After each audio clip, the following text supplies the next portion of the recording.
We looked at at a report here that indicates that such violations to children actually happen within controlled environments. We're talking about school; they know the teachers. We're talking about homes. Those controlled environments is where children are most susceptible.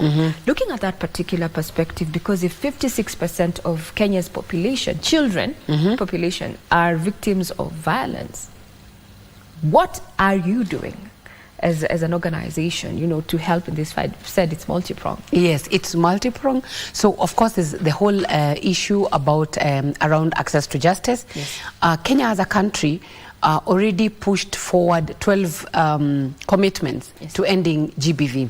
And amongst them, I mean, when it comes to GBV, we are talking about both boys and girls, women and men. So, looking at it, then there are policy issues, pushing forward policy, not just the drafting and the passing of it, but implementation of it, pushing forward budgetary issues.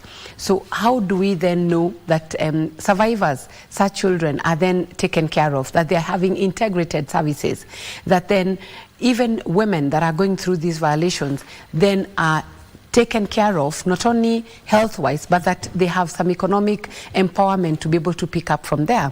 Are we really using our data, our research to be able to say, these numbers we are finding, why? When is it, what is making us susceptible? We realized being close together, I think is one of their undoings. You remember during COVID, numbers really went up. And so just seeing exactly what's the problem. So also working with communities around social norms. So what is this that we can do so that communities stop normalizing? And what do we do to prevent? Because as we all know, prevention is better than cure. Indeed. Yes. Indeed. Now, looking at the social aspect, women and children are most vulnerable. We consider them vulnerable, demographic within the society.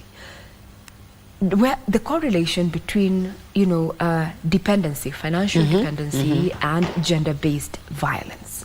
How do we get out from that particular situation? I think we have to really go and push forward the issue of women economic empowerment because the vulnerabilities are real deep. Look at a situation. A child is defiled at home, even by a brother-in-law. You're a wife, you're a mother in that home. If you bring it out, you're shaming the family. You want to push forward. So you take the brother-in-law to court. And your husband feels you're too much. This is something that can be talked over. Or at least let's punish the person home-wise. And so don't push forward. So when you insist on pushing forward, you have to move out. Yes. You and your children have to move out to where you do not know. And certain practical needs come to you as a mother, as a woman. It is raining outside. Yes. If you're told leave, are you going to go into a mutaro with your 2 children?